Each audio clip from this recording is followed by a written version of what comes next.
जय के हाथ के ऊपर हाथ रख के कहता हूँ कि जो कुछ भी मैं कहूँगा सच ही कहूँगा, सच के अलावा मैं कुछ कह ही नहीं।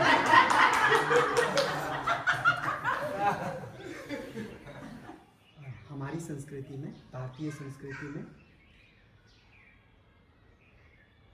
योग का एक बहुत ही महत्वपूर्ण स्थान रहा है। वो देखिए कि आम जीवन जीने के लिए हो, उसमें भी मदद रूप होता है, साधना के लिए भी मदद रूप होता है, ईश्वर की प्राप्ति के लिए भी मदद रूप होता है। मैं आपसे ये जानना चाहता हूँ कि आपके जीवन में योग का क्या स्थान रहा है। जो आप कहते हो कि आप जानते ही हो, सब जानते हैं कि योग बहुत ही महत्वपूर्ण प्रक्रिया है, और मैं तो ऐसा कहूँगा मेरे जीवन के पूरे विकास में योग का बहुत ही महत्व रहा है बचपन से। आप अगर बता सके कि आपने अपनी योग की जो शुरुआत थी वो किस उम्र से या किस समय से की थी? मैं जब सेकंड स्टैंडर्ड में था तो मुझे सीवियर जॉन्डिस हो गया, सीवियर जॉन्डिस, और इसकी रिकवरी तो हो गई, लेकिन इसके बाद मुझे डाइजेशन की प्रॉब्लम थी।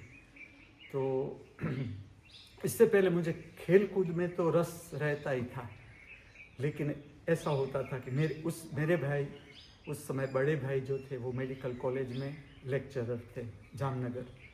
तो वो जब कॉलेज में जाते थे उससे पहले वो ऐसा करते थे, उसकी टीचिंग स्टाइल बहुत अच्छी थी कि बच्चों को किस तरह से आकर्षित करना है योग के प्रति। तो वो क्या करते थे, खिड़कियां खुली रखते थे, डोर बंद कर देते थे ताकि हम रूम में जाए नहीं, उसे हैरान परेशान न करें, और वो भीतर योगासन करते थे।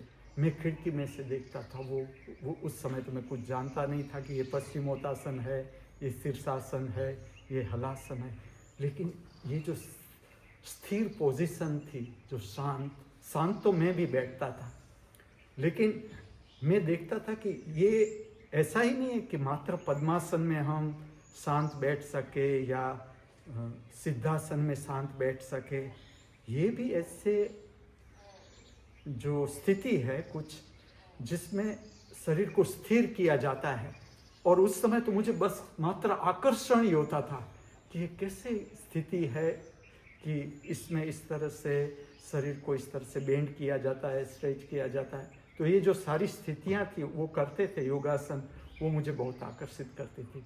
और उसके बाद जो मेरा इसमें आकर्षण धीरे धीरे बढ़ता ही गया, और ऐसी ऐसी किताब मेरे हाथों में आने लगी योग की अपने आप, क्योंकि जैसे मेरा आकर्षण बढ़ने लगा तो योगासन की जो किताबें भी आने लगी, मैं भी ट्राई करने लगा कि चलो मुझसे होता है नहीं होता है, और धीरे धीरे इससे मेरा शरीर मैंने बहुत रिकवर कर लिया। जो डाइजेशन का प्रॉब्लम था, मैं आपको बताऊं कि इस तरह से मुझे तकलीफ होती थी। समझ लो कि मैं घर में हूँ और पास के घर में कोई कुछ तेल में बना रहा है, तेल वाली कोई चीज़ बन रही है, तो भी मुझे वॉमिट जैसा सेंसेशन हो। लेकिन ये योगासन, उस समय मैं कुछ जानता नहीं था कि ये इस पे हलासन इस तरह से मदद कर सकता है, पश्चिमोत्तासन इस तरह से मदद कर सकता है। लेकिन जैसे जैसे मैंने ये शुरू किया तो मुझे ऐसा लगने लगा नहीं, इससे कुछ फ़ायदा हो रहा है भीतर, और शरीर की जो फ्रेशनेस थी, उसका जो अनुभव होता था, आसन के बाद जो शांति का अनुभव होता था, आनंद का अनुभव होता था, तो वो मुझे धीरे धीरे धीरे धीरे योग में खींचता ही गया, खींचता ही गया, खींचता ही गया। हमारा देश हो या दूसरी कोई देश हो, योग के बारे में तो लोगों की अब धारणाएं ऐसी हो चुकी है कि उसके ऊपर कोई प्रश्न है ही नहीं। सबने उसे स्वीकार कर लिया है कि योग एक अच्छा जरिया है अपने जीवन को बेहतर बनाने का, यहाँ तक कि अपनी मानसिक स्थिति को भी बेहतर बनाने का एक अच्छा जरिया है। तो ये तो प्रश्न रहा ही नहीं कि योग को अपनाएं कि ना अपनाएं। अपनाना तो सब चाहते हैं, पर ज़्यादातर लोगों से संभव नहीं हो पा रहा है कि योग को वो अपने जीवन में उतार सकें। आप अगर इस बारे में कुछ कह सकें कि योग को जीवन में उतारना किस तरह से आसान बनाया जा सकता है और किस तरह से इंसान को शुरुआत करनी चाहिए ताकि वो धीरे धीरे उनके जीवन का हिस्सा बन जाए। देखो, मैं आपको ऐसा कहूँगा, कोई भी इंसान हो इस पृथ्वी पर, शांति तो सबको अच्छी लगती है, आनंद भी चाहिए सबको, मस्ती चाहिए जीवन में। तो एक बार पहले समझ लो कि हम उससे परिचित नहीं, जैसे मैं मेरी बात कहता हूँ कि मैं कुछ परिचित नहीं था कि इसे हलासन कहते हैं, इससे पश्चिमोत्तासन कहते हैं, इसमें कितना समय रहना है, कुछ भी पता नहीं था। लेकिन एक बार आप शुरू करो, मैं तो जो पहले भी मैंने आपको कहा कि मात्र आप शांत बैठक में एक गहरी सांस, एक गहरा उच्छ्वास लो, एक क्षण के लिए मात्र आप शांत बैठो। इसका कारण इतना ही है कि हमारे भीतर हम केवल शरीर नहीं, हम केवल मन भी नहीं, हम केवल भाव शरीर नहीं, मूड नहीं, आत्मा भी हमारे भीतर है, आत्मिक शक्ति है।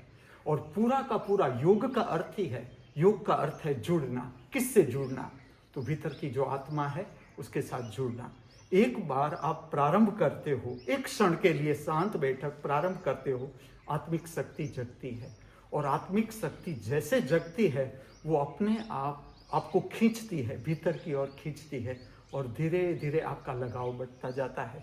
और जब आपको पता चलता है कि भीतर, हमारे भीतर ही आनंद का सारा सोर्स है, ऐसा जब आप आनंद का अनुभव करते हो या शांति का अनुभव करते हो, उत्साह का अनुभव करते हो, तो फिर अपने आप आपकी शक्ति अंतर्मुख होती है, योग के प्रति आप खींचते जाते हो अपने आप। मैंने मेरे जीवन में ये जाना कि अपने आप इस तरह से मार्गदर्शन आता है, कहीं कहीं से ऐसी किताबें आ जाती है, कुछ लिटरेचर आ जाता है, कोई व्यक्ति आ जाता है जो योग जानता हो और उससे मार्गदर्शन मिल जाता है। तो मैं कहता हूँ कि एक बार प्रारंभ कर देना चाहिए। जो कुछ भी पता चले, जितना पता चले उतना, योग में जो प्रक्रिया आप जानते हो, समझते हो, आसन जानते हो, एक बार प्रारंभ कर देना है, बाकी अपने आप उसका मार्गदर्शन आगे बढ़ता जाता है। तो प्रारंभ करना जरूरी है। प्रारंभ कई लोगों से मैंने ये सुना है कि वो योग की शुरुआत तो करना चाहते हैं पर इस दुविधा में रहते हैं कि मैं जो आसन कर रहा हूँ या जो भी प्रक्रिया कर रहा हूँ उसकी सही विधि क्या है, और वो विधि की खोज में ही योग की शुरुआत नहीं कर पाते। तो गुरुजी, अगर आप ये बता सके कि सही विधि का पता होना महत्वपूर्ण है या प्रारंभ करना ही काफ़ी है, कि इसके बारे में अगर आप कुछ कह सकें। हाँ, मैं आपको ऐसा कहूँगा, ये बात आप मानना नहीं लेकिन सुन लो। मैं आपको ऐसा कहूँगा, जितना हम आँखों से देखते हैं या कानों से सुनते हैं, जिस जगत में रहते हैं, इतना ही जगत नहीं है। एक अद्भुत जगत है जहाँ से ये मार्गदर्शन आता है। ये मार्गदर्शन केवल इस पृथ्वी के व्यक्तियों का मार्गदर्शन नहीं है। एक बार आप प्रारंभ करते हो, समझ लो कि मैं कोई एक प्रक्रिया कर रहा हूँ, इसमें कुछ गलती कर रहा हूँ, मैं मेरे जीवन का अनुभव कहूँगा, अपने आप पता चलने लगता है। समझ लो कि आपके भीतर एक प्रमाण है। समझ लो मैं अभी झूठ बोलूं, आपकी आत्मा कह देती है कि ये बात ठीक नहीं है, सच नहीं है, अपने आप। लेकिन हम हमारी आत्मा की आवाज़ को सुनने के लिए अभी हमने अनुभव नहीं इतना, इसलिए पता नहीं चलता कि जो मैं कर रहा हूँ वो ठीक है नहीं है। लेकिन एक बार आपको पता चलने लगता है, तुरंत आपको पता चल जाता है कि ये जो विधि है इसमें कुछ गलती हो रही है, या तो मैं इसे गलत समझ रहा हूँ या ये विधि जो मैंने जानी है ये ठीक नहीं जानी है। तो मैं ऐसा कहूँगा कि एक बार आप शुरू करो, अगर इसमें गलती भी है उसका मार्गदर्शन भी अपने आप आ जाता है कि ना ये ठीक नहीं हो रहा है। आपके भीतर ही प्रमाण है, इसका प्रमाण है कि ये बात ठीक नहीं हो रही है, इससे जो भीतर की शक्ति है वो ठीक से अरेंज नहीं हो रही है और कुछ गलती हो रही है, ऐसा पता चल जाता है अपने आप। आपने जो अभी बात कही वो बात मैंने अपनी योग के सफ़र में महसूस की है।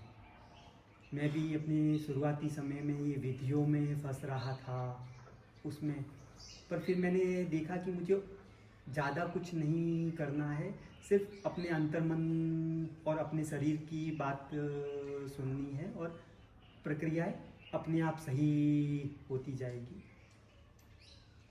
इसी के साथ मैं आपसे ये जानना चाहता हूँ कि